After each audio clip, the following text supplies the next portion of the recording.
Do we just love the chase?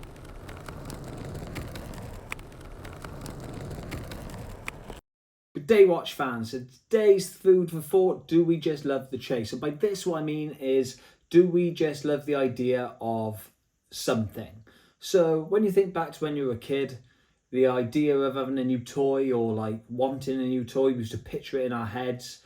We couldn't get it there and then most of the time. We had to wait, we had to save up, we had to maybe wait for Christmas, we maybe had to wait a few weeks until it got delivered. But in this instant world of gratification, or this world of instant gratification, everything is now.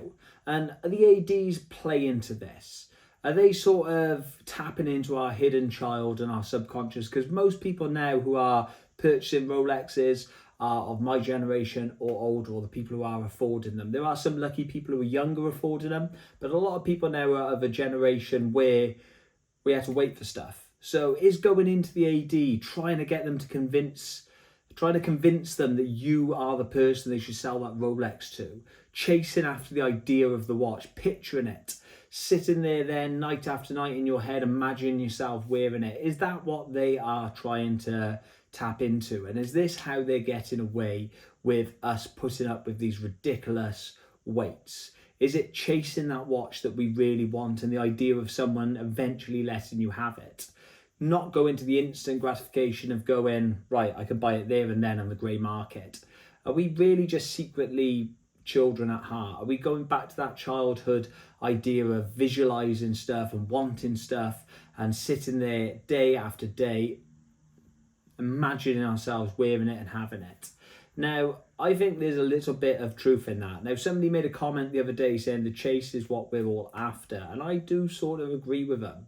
I think when we go to an ADs or an authorised dealers and we sit there and we're trying to convince them to we are the person they should sell the watch to, I think it is that little bit of a buzz of waiting and looking every day in your inbox to see if you're getting a message, see if you get a follow-up, waiting for a phone call, sitting by there hoping now that somebody's going to then ring you, or going back in and sort of having a little nose around, looking at the watches again, speaking to them again. Just that whole ambience takes you back to being young. And I think that is some of it, the nostalgia. And I think Rolex are geniuses in tapping into this. Now, I certainly remember wanting many a toy as a child, or a guitar or something. And I used to literally lie in bed at night picturing myself with it, imagining myself holding it and having it.